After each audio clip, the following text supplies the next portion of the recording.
Good morning, good afternoon, good evening, everyone. This is Kelli McLoud-Schingen coming to you with Stories of Inclusion. You all know that Stories of Inclusion is really an opportunity for me to have a conversation with friends, colleagues, people who I admire from literally all over the world that are working across culture. And I have the wonderful opportunity to talk to my girl, my friend, my colleague, my longtime friend and board member from CTAR USA, Tatyana Fertelmester. Welcome, Tatyana. Thank you, Kelli. It's so good to have you with us today. Listen, Tatyana and I have been a part of this organization called the Society for Intercultural Education, Training, and Research. And we've been in this, I know I've been in it for at least the last 20 years. Tatyana, I believe you were involved when it was just CTAR International, perhaps even? No? Okay. So around the same time, we probably have been involved in the organization and in its leadership. And Tatyana is someone who I have admired a great deal for a really long time. And her leadership within CTAR USA was one that helped to shape and frame mine. As a matter of fact, one of the reasons why I became president. I talked you into it. I was one of. It was the first time that I was introduced to the notion of being voluntold to do something. So you were a great president for CTAR. You really were. Thank you, as were you. So Tatyana, you know, this is Stories of Inclusion, and we want to get your story. So tell us a little bit about yourself. How did you come to do the nature of the work that you do? Where are you from? What do you do? Who do you do it with? Just give it all to us. Sure. I came to the United States 32 years ago. This January 11 was my 32 years. It's like second birthday, you know, you never forget the date. My family and I came here as refugees from the Soviet Union. It was still the Soviet Union when we left. I measure my time in America in inches sometimes and not in years because I came with a 2-year-old and 6-year-old, and my 2-year-old was a little kid sitting in the stroller, and now I have to look at him like this. So that's how long I've been in the United States. I am now a proud grandmother of 3 screenagers, so that's also kind of a time measurement. My life here had a lot to do with coming to the United States as a refugee. My first job was in refugee resettlement, and I went to school, got a degree in mental health counseling, continued doing counseling with people who were coming here from the Soviet Union, but also started doing counseling with American clients, English-speaking clients. And one of my client interactions, I think, was very pivotal in my eventually changing my professional focus from therapy to intercultural and then diversity work. And what happened in that interaction was that I called the client who was assigned to me to introduce myself and to schedule an appointment. And she says, like 2 minutes into conversation, there is some kind of a mistake. Can I call you later? I said, sure, call me later. 5 minutes later, she called my supervisor to ask if she can be reassigned to somebody who is competent. And and fortunately for me, my supervisor had my back, and she said, you already got one, and if you want another one, you will have to go elsewhere. And for quite a while, I felt my pain, and I still feel it. It's painful. But after a number of years of sharing this story and bringing it a lot into my training sessions, when I eventually became an intercultural trainer, I got a lot of mileage out of it. People very much resonate with the sense of being judged for who knows what, you're too old, too young, to this, to that, to accent speaking. But years into sharing the story, I had also kind of this aha moment that in more scientific terms is called intercultural empathy. When I recognize the reality of the other person, yeah, because nobody calls for counseling to say I'm having a wonderful time and I want to talk to somebody about it. Yeah, so she was definitely in distress, and when she heard my accent, it pushed her. Nobody understands me, and here they can't even give me a counselor who speaks English. So it's not about, okay, you know, that's a perfect thing to do, but I have an empathetic understanding.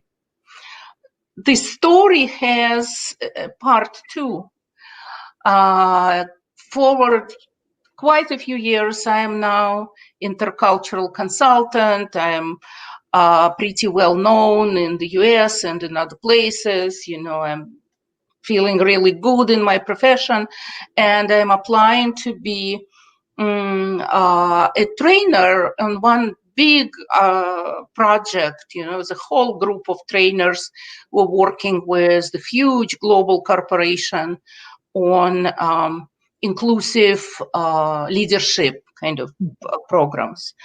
And I'm almost ready to start working for them. They're ready to schedule me. And all of a sudden I get a phone call from one of the people from the training company that was spearheading it. And the person says, we are so sorry, but the client doesn't want any trainers who speak with an accent. And he's like, okay. Hello to inclusivity. Yeah, global company that employs a ton of people with all kinds of accents. Yeah. And that's where I will never find empathy. I can find an empathy to distressed person who calls for counseling, not to global corporation that spends tons of money to bring ideas of inclusivity to its leadership and doesn't want to include a reality of accent speaking people in the global reality, yeah, in the global work. Maybe one other story that I will share that is also coming up for me quite often. And that was the story of becoming a counselor, getting my, license and all, joining a professional organization in the state counseling association or something like that. And under the umbrella of the whole state counseling association, there was a multicultural counseling association. So, wow, I found my home, I signed up for that also. And I go to my very first conference, and there is this day of meetings for different associations. I walk into the room, and there were, I don't know, 8, 9, 10 Black women and me. They were all school counselors, and they were talking about their stuff, being a Black woman school counselor and, dealing with kids. And I am standing there like, what am I, chopped liver? How do I fit into this conversation? And what about me? Yeah. So that's a memorable moment. Yeah. So, and I am sharing both of these stories maybe to emphasize how much of our work requires and pushes, whether we want it or not, our own personal vulnerability. Yeah. Because the work that we do that is about intercultural or diversity, or it's about human factor. Yeah. It's how people deal with each other and how systems do or do not support people's ability to deal with each other effectively. And we come into it as who we are. Yeah. Our identity, our sense of self has a lot to do with the work that we do, and is called upon in a way that is different from many other professions. Yeah. Mm-hmm. So that's and to just kind of give it a more standard line talking about myself. Yeah, at this point, I live in Chicago area, and yep, I'm a licensed clinical professional counselor who doesn't practice as a counselor. I focus on consulting work, but I bring mental health kind of mindset into the work that I do. And I do everything from pure intercultural work, where it's like helping expats to prepare to go to another country and understand how it operates, to something that is much more diversity work, helping organizations to figure out how biases are playing out in their structures, how things like power and privilege show up in the way they maybe make their decisions about important parts of employment. And my favorite focus in all of that is on skills.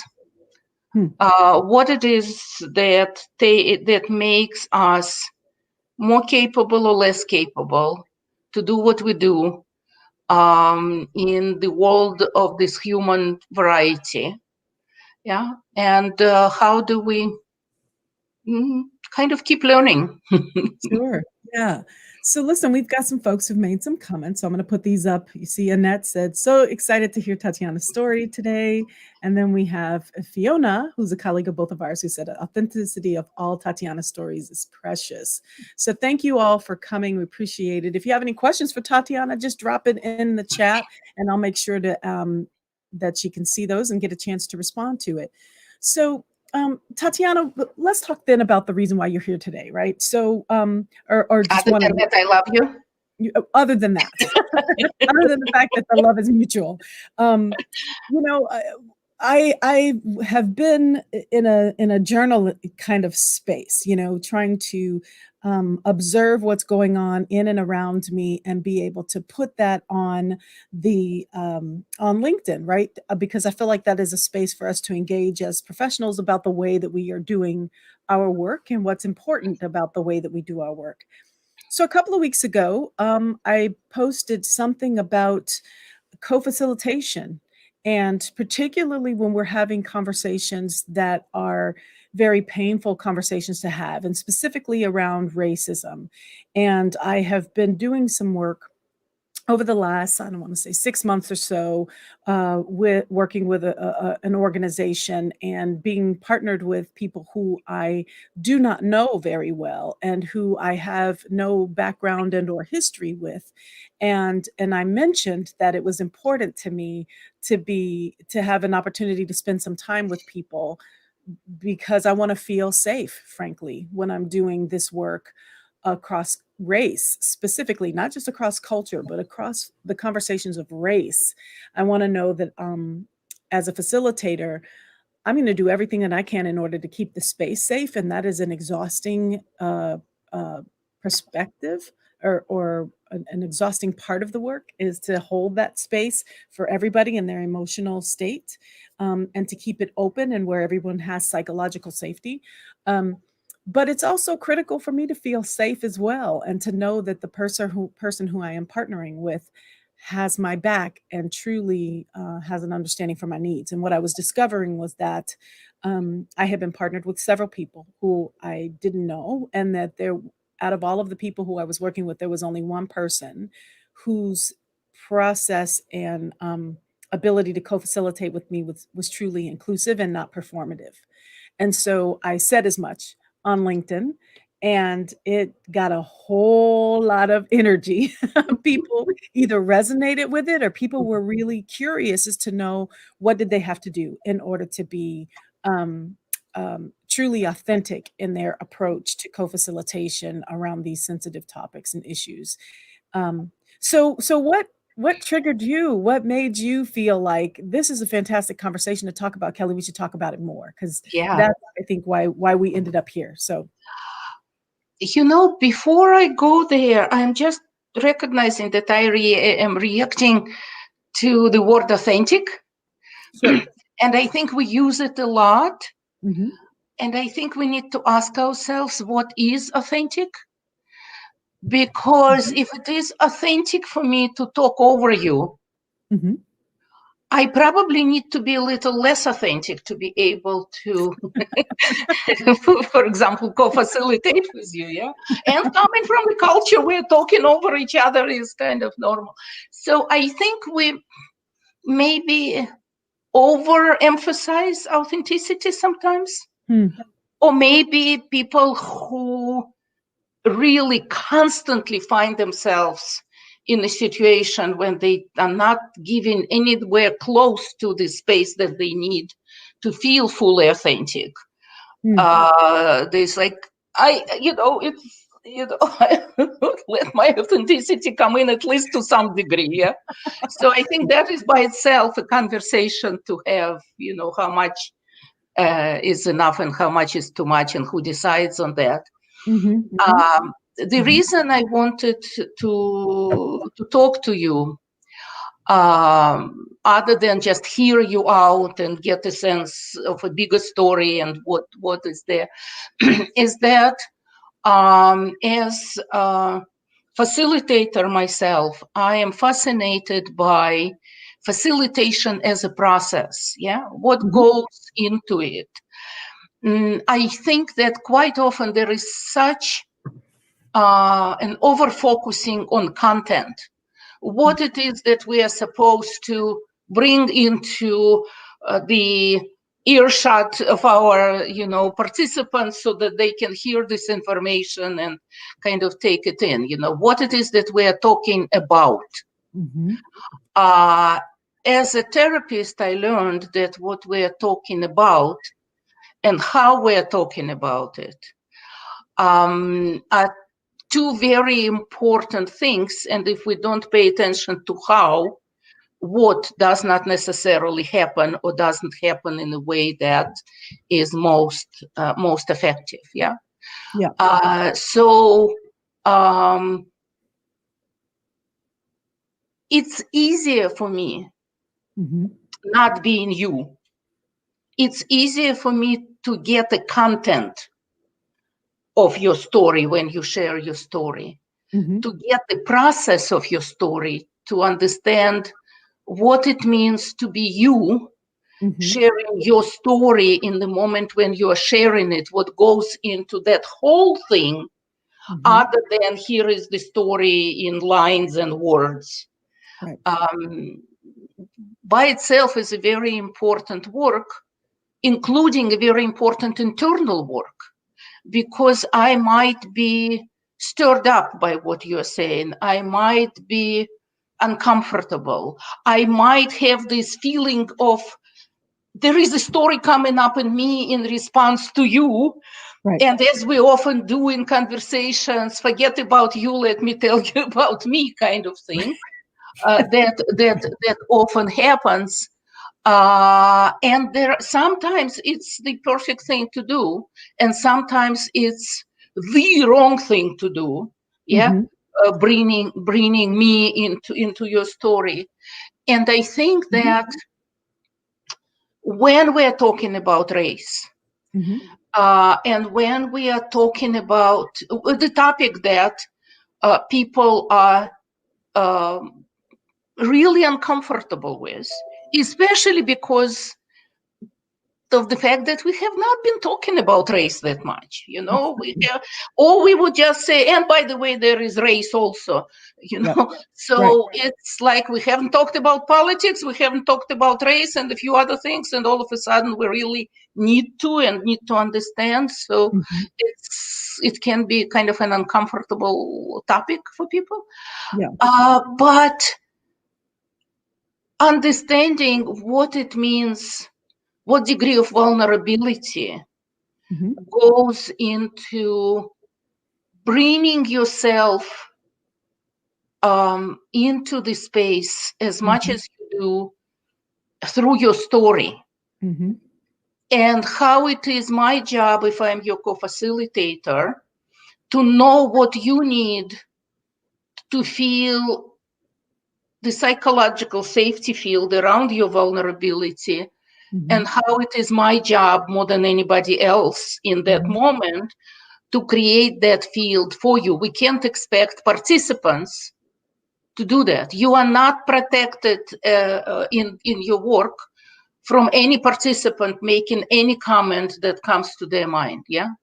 Sure. And that by itself is a very difficult part of your work. Absolutely. But at least if you're ready to take it from the front, you even more so need to know that your back is covered, yeah? So that... Absolutely. And I think it applies to different co-facilitation situations, when the whole idea of having co-facilitators who bring different identities and work on helping people to understand these identities through their stories, what is required of the second person. Like, for example, I'm thinking, if a man and a woman are out there talking about difficult gender issues, yeah, and the woman is coming with her vulnerable story, what is the man's job in it? When it is a person who is of a more traditional sexual orientation or gender kind of identities coming in with somebody who brings their less traditional, more uncomfortable for sharing and for listening. How do we create that space for each other? And I think that really, as you're saying, that calls for serious working with each other to understand that. You're a theater person. Will you let two actors on the stage without them having a conversation about how they're going to? And still, we put diversity facilitators out, assuming that because you do this work and you have wonderful intentions of doing this work, you kind of got it. Well, and thank you so much for saying that, because that's exactly it, right? For me, it's critical, particularly around the more sensitive conversations, that you have a relationship with the person who you're co-facilitating with, so that you know that you're safe and you know that they have your back. Because, and I'll just give you an example of what happened in one of the sessions that I was in. It is expected of me to be able to tell a story about microaggressions, right? The way that microaggressions show up, and specifically how microaggressions have impacted me in my experience. And I am in the process of telling my story, my very personal story of having been, how I was in many ways stifled in my professional career for a long time because of these incidents continued to happen again and again and again and again. So they began to shut me down. And I was offering up that level of pain in the way that it showed up. And my co-facilitator interrupted me, not because they were interested in and wanted to continue to almost bring themselves into the conversation about how it happened to them, but to talk about what happened to somebody else who wasn't even in the room. So they knew somebody who had a similar experience, and they wanted to bring that story into the room.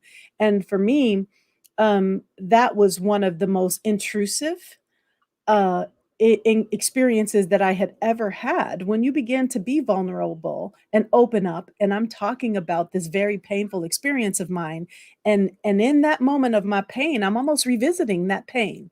And then when you interrupt me as my co-facilitator to talk about somebody who wasn't even there, you know, you can call that a microaggression, you can call that an aggression, but whatever it wasn't psychological safety. And it was not safety for me.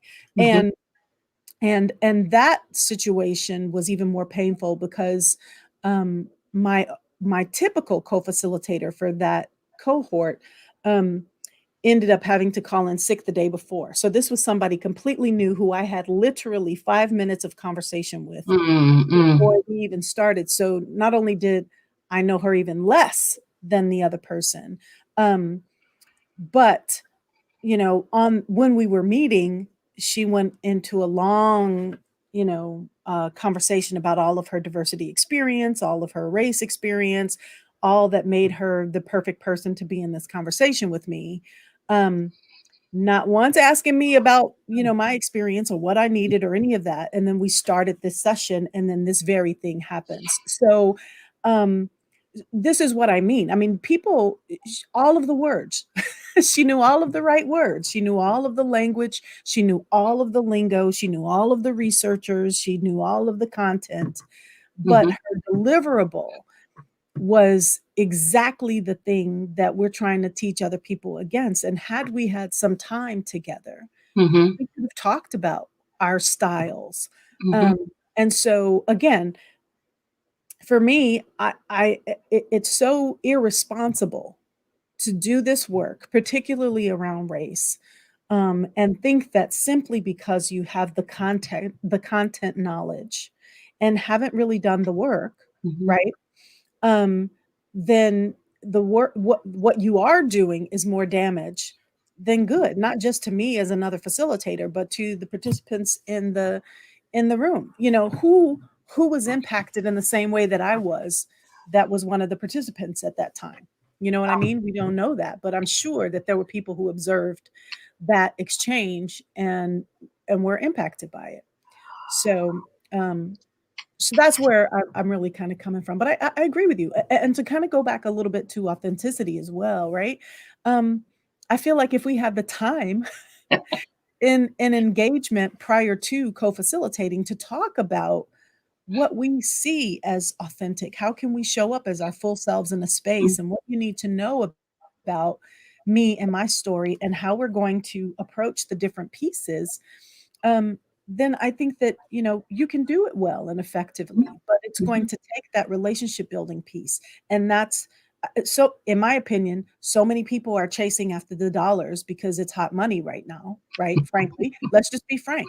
It's hot money. It's people are finally willing to talk about race, and people who hadn't been talking about race for a long time are like, well, I don't want to, not work with this client because I've always worked with this client. So I think I can talk about race because I know all the words. So let me get that job. Yeah, I have race credentials. Yeah. Couple of things in response to what you're saying. First of all, I have a kind of physical reaction to the story because it really pains me to experience through what you're saying, what that moment must have been for you. Yes, but it also makes me think about the moment that often happens in my house. My husband and I might be watching something on TV, and I would say, oh, stop for a moment, and I can tell him something completely whatever I want, because the story on TV, I can go back to it. Yeah. We are so, I don't know what the right word would be in English. We have so much access to different stories right now. The story that I can feel as much or as little about, I can watch it on YouTube. I can watch it 10 times if I want to. I can stop it in any moment and come back to it. And the thing that I'm thinking about a lot lately, and that is about privilege. Mm-hmm. What great privilege is it that I can turn the TV off versus somebody whose life it is, whatever I'm watching on TV, Right. yeah, and they cannot turn it off. Yeah, Right. like when there was this whole thing of family separations and people all over the place were afraid to open the door. I Mm-hmm. could listen to it on TV, but then I can turn it off and watch something else. They Mm-hmm. cannot. Yeah, I can watch your story on YouTube and enjoy it and go back to do whatever it is that I want to. You keep living your life, whatever that means. Yeah, in the body that you have and with the story that you have. And I think that in some ways, maybe we are also getting desensitized to what it means to not just hear the story, but what it means to tell a story and to tell it in real life, Mm-hmm. and to tell it in the presence of people, and to tell it in the moment where you are in your life, because you don't drop in the room as a facilitator out of vacuum. You drop out of the morning that you had with your family, whatever was going on. You drop out of whatever is going on in your community and in the society and how it is affecting you and whatever is going on in your life. So you bring that and you have to kind of put it aside as much as you can to focus on the work and on the story. And depending on what you are coming from, some days I'm sure it is a little easy, and some days it might be significantly harder to step out of your reality and to just focusing on that story and its reality. I think there is very little attention to what it means to be a facilitator or co-facilitator in the reality of that process in that moment, and dealing with ourselves and dealing with each other in the work that we do. Yeah, I'm sure it's not that easy to teach computer program, update and takes, but it is much less personal. Yeah, if you are teaching something, some technical skill, or you, we bring ourselves so much into the work that we do, and only when we do bring ourselves this way, we become authentic and true in the work that we do. But how do we play it together? Yeah, and how do we work on it together? It's a very different story. Well, and it's work. It is. Right? I mean, I think that it's something that we have to put the effort in. It the work of doing the more painful stuff, and you know this, right? Particularly as you work with refugee populations, and the trauma that people have experienced because of their life situations, their experiences, their background, whatever is their identity, but that the trauma that people carry with them, when you finally get to the point where you are sharing that in spaces, the very last thing that you need is to feel the jarring of interruption. And as a storyteller, I'm one of the first people to tell you that when someone starts engaging in their story and they're telling you, it's a gift.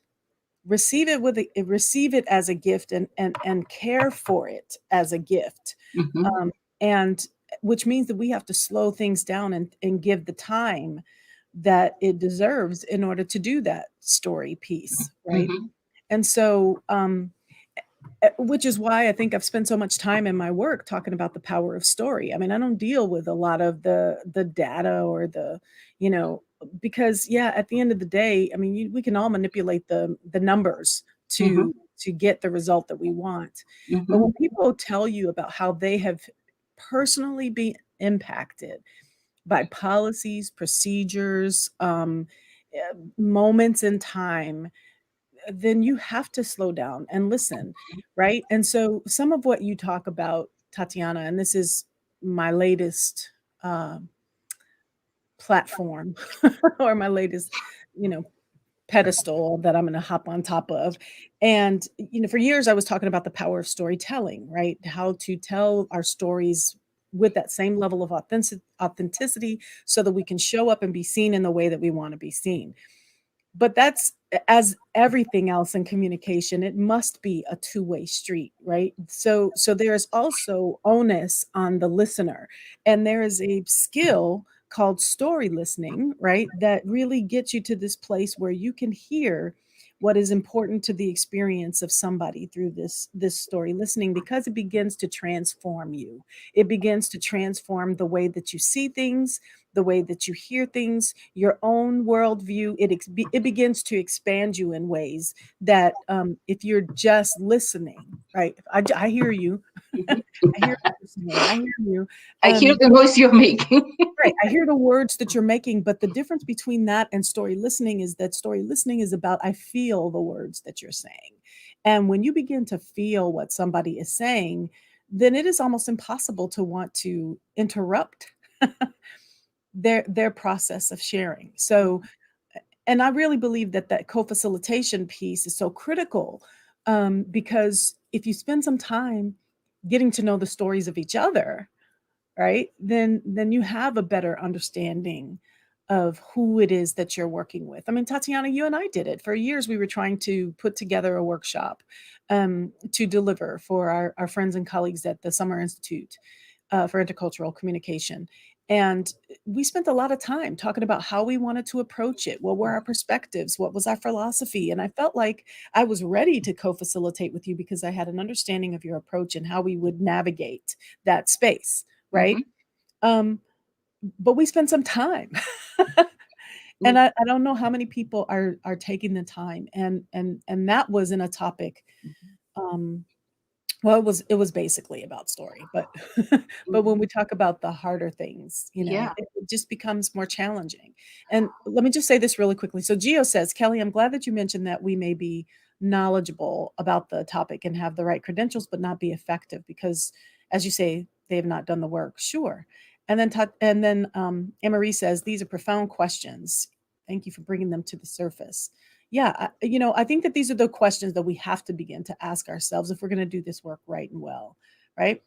Hi, Tatyana. The conversation with Kelly is so enlightening. I'm enjoying it immensely. Thank you. Cheryl is a wonderful person. She was my English teacher when I came to the United States. Oh, that's fantastic. You did well, Cheryl. It is very much her fault that I'm able to speak with you right now. I love it. Well, we appreciate you, Cheryl. And then Anne-Marie said that, Kelly, what just came to mind for me is that we need to be open to being changed and transformed by and with each other as co-facilitators. Mm-hmm. Absolutely. And that's I think what our work is, Anne-Marie, and probably why, more than likely why Tatyana and I wanted to have this conversation. Not just because we were both feeling impacted by my comment and whatnot, but because we want to think critically about doing this work as facilitators, and we want to do it right and well. So let's engage in it, right? Let me talk a little bit about being white in this work. Sure. And about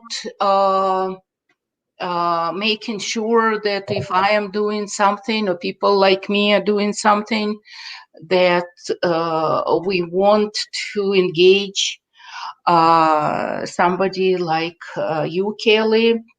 Mm-hmm. And it's a good thing to do, and it's a problematic thing to do, depending on how we are doing that. Yeah.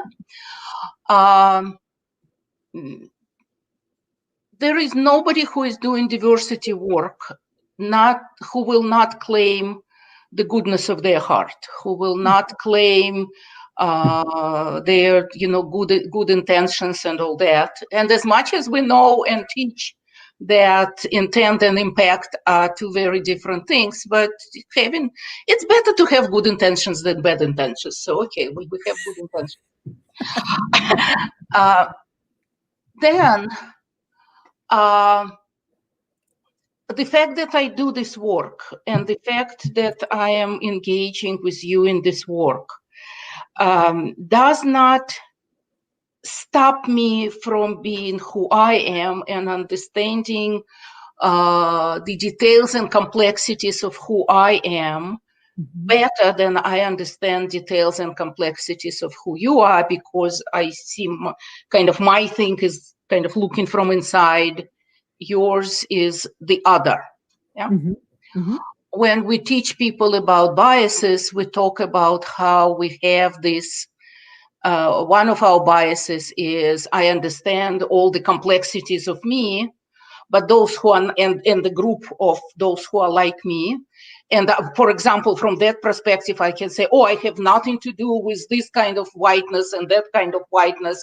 My whiteness is good whiteness, so that's me. But the other looks like this monolith sometimes, yeah?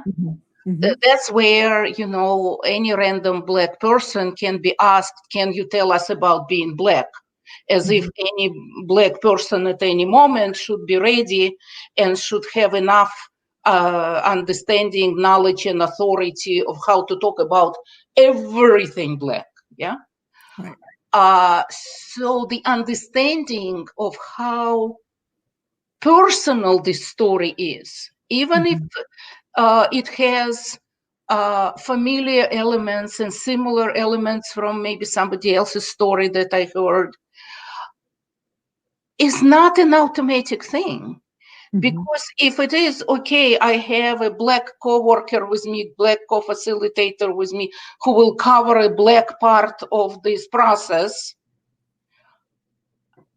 then my sense of how deeply personal it is, how deeply vulnerable it is not necessarily there.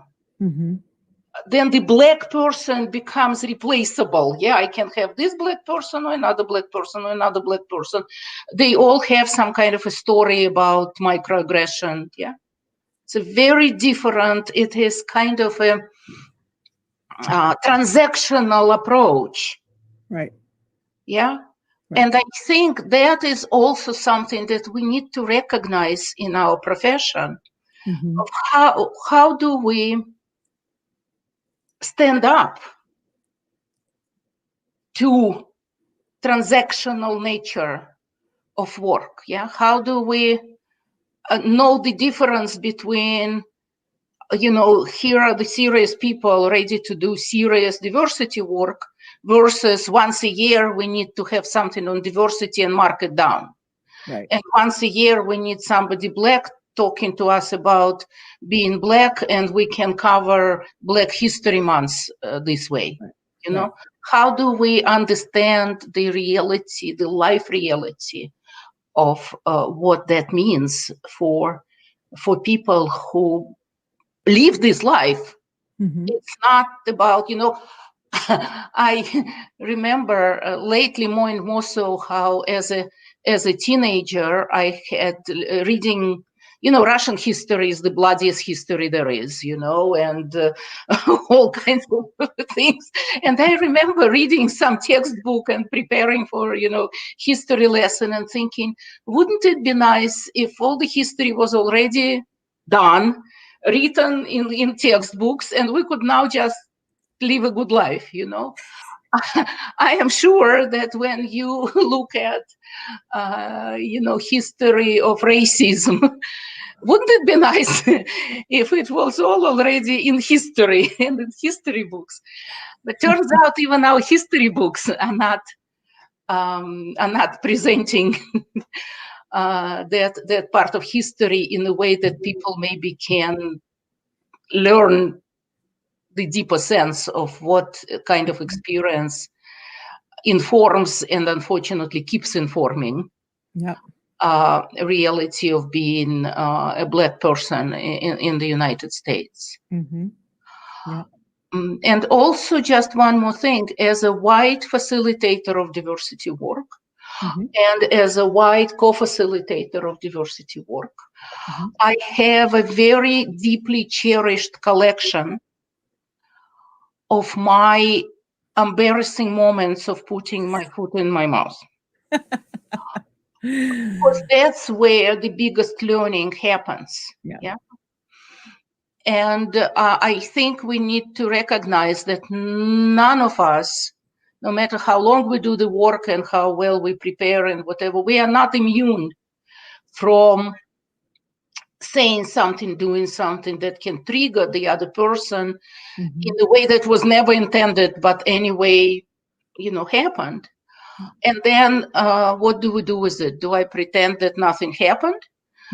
Do I convince myself that you are just too sensitive and you should grow up finally to do this work and kind of grow some skin? Or I should take it as something just happened and I need your help in understanding what just happened. And it's not about me saying to you, I didn't mean it, I didn't mean it, I didn't mean it. It is about me saying to you, what did I miss? Right. Yeah, and will you be so kind to kind of kick me a little bit and help me understand so that at least next time when I am doing this kind of work, I am aware of that one thing that I possibly, could do wrong. Yeah. And that's, I think, a super important learning for all of us in this work. Yep, I agree with you 100%. It couldn't have been better stated. We have a question from Erin. She says, hi, Tatyana, lovely to see you. Can you share any shifts you've made in inclusive facilitation online? Hi, Erin. Great to hear from you. I think that when it comes to facilitation online, I recently have done some very powerful, important piece of work together with my colleague who is an African-American woman.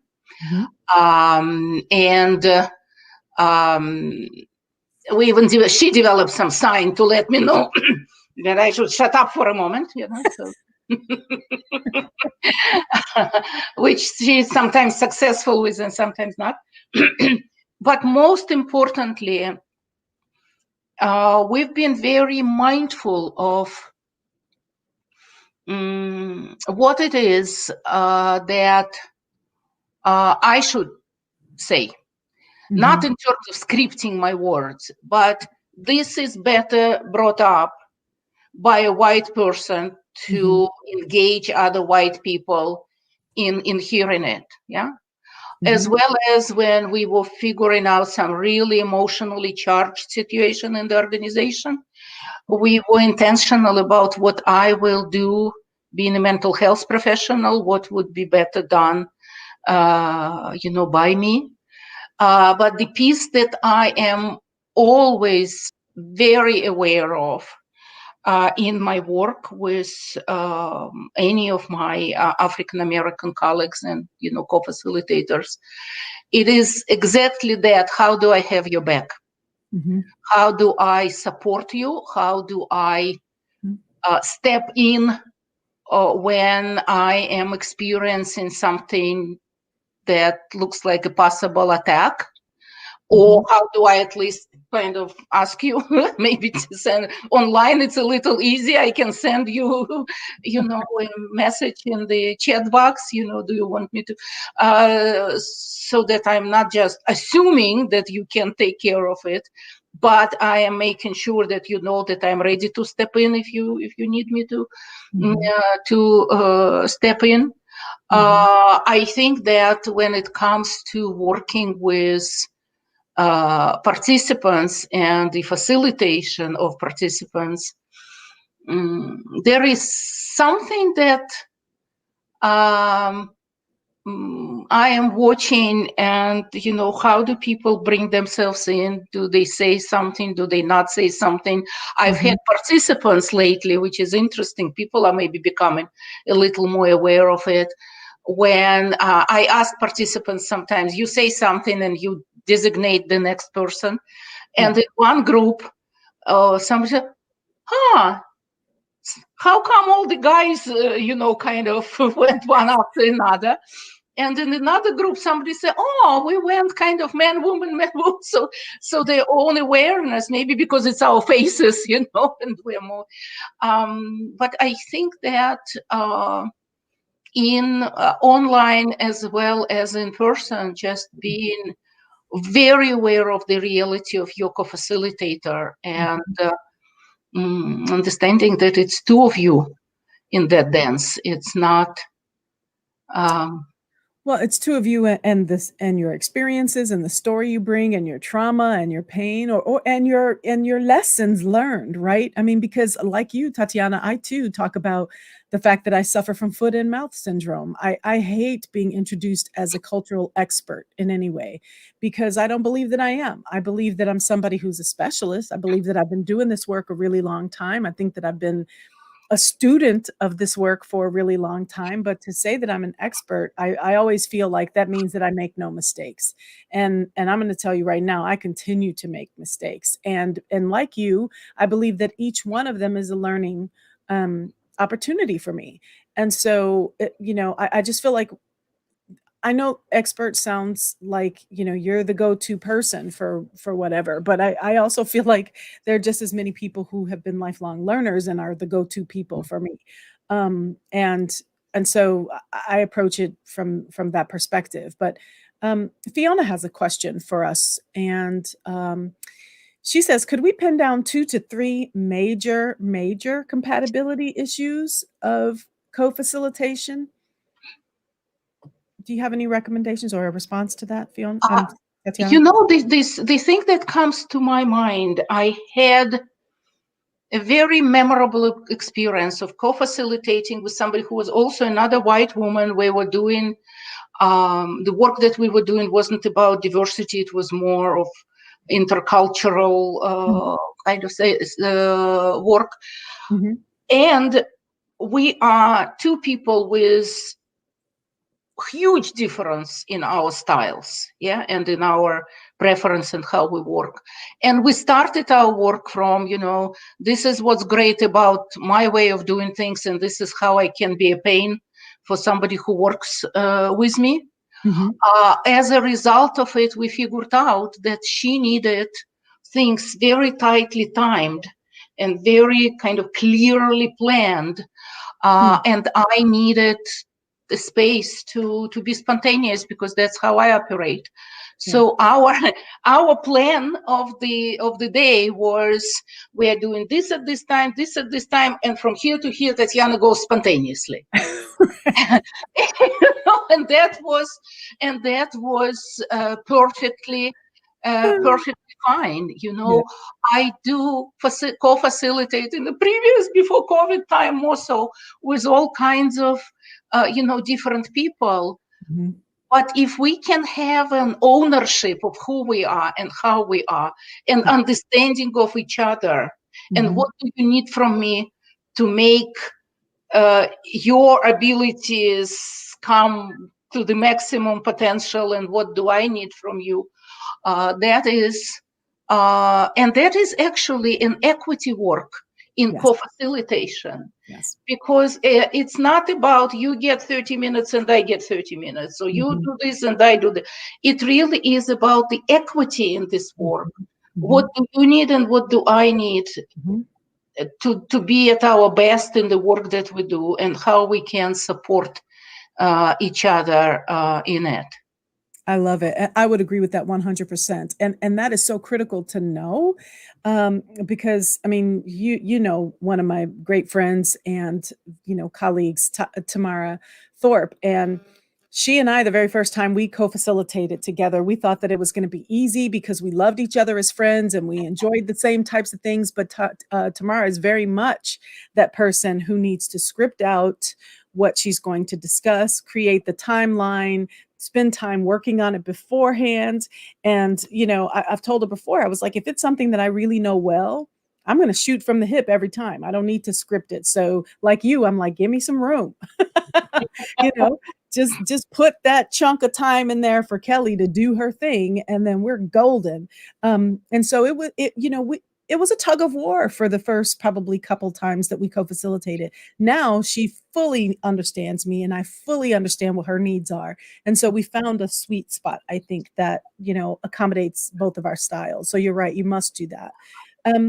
Just being friends does not cover it. I have some people on my short list of never co-facilitate with, whom I love dearly. But styles are so different that I will just never go there. Oh, absolutely. I've got that too. So here's a question from Cheryl. What kind of interpersonal skills did you learn in your life in Russia that you could apply to your communication skills in your work now? I learned that there is a Russian joke for every occasion. In the United States, I learned that not every Russian joke translates well, so I'm being selective in the jokes that I use. I learned that everything that can go wrong will go wrong, and that's why when, for example, technology goes wrong, I swim through it. Because there is always a plan B and C and D, that's the learning that also culturally comes from there.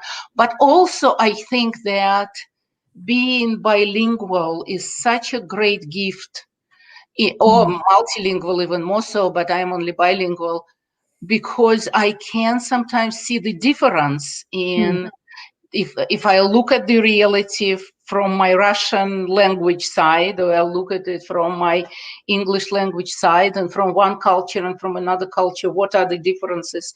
I kind of can have this intercultural moment within myself, which sometimes confuses me and sometimes really informs the work that I do. Yeah, agreed, 100%. So Patricia says spontaneity is crucial to respond to the audience based on their need and energy of the day. Absolutely. And then I think it's Anne-Marie who we might go ahead and give the final word to, which is, yes, the work starts when we start planning with our co-facilitator. Yeah, and that planning is something so much more in depth than just what are you going to say and what am I going to say and how much time will you need for that part and how much time do I need for that part. It really is. It's a dance, right? I mean, it's trying to figure out. Dance and it's vulnerability with each other. Absolutely, right? Playing to your strengths and also giving room so that your co-facilitator can play to their strengths as well, right? So listen, Tatyana, I want to thank you so much for having this chat with me and for allowing us space to think critically about how can we be better as facilitators. I've always talked about the fact that, facilitators and trainers talk about our tools and our toolkit, right? I think that we are our greatest tool. Each person who facilitates is your greatest tool. I am my greatest tool. And so what is my responsibility in this work to keep my tool sharpened, right? To know when to use the hammer versus the screw, right? And also, if we don't do the work on that tool, we can be a rather dangerous weapon. Yes, absolutely. We can do so much damage. So much damage. And I think that this is such a critical time for us to be mindful of the damage that we do. And so sometimes it means that we possibly can do. And I will speak for myself and say, over the history of my work, the damage that I've done when I haven't been mindful of my tool and the tools that I bring into a room, right? And so this time that we're in right now is incredibly unique for us, and I think that our challenge is to try not to chase the work and then continue to do what it is that we do well, and work with people who we feel that we can develop that relationship with so that we can do great work together. So, and I'm grateful to you for doing that great work with me, my friend. Thank you. And I am very grateful for this invitation to a really interesting conversation. Yeah. Thank you, Kelly. Yeah, Thank of course. you. It's been my pleasure. Thank you to all of you who are watching, and for those of you who will watch later, if you can just drop in the chat that you're watching via replay. This video will be available on YouTube as well. So if you want to pick it up and share it to others to talk about co-facilitation, we invite you to do so. Until we meet again, we have other stories of inclusion coming up soon. We have one scheduled February the 11th, I think, and then another on the 23rd. So keep checking in with us. And until next time, treasure people, treasure stories, and treasure culture. We'll talk to y'all next time. Thank you so much. Tatyana, stay on with me. Thank you.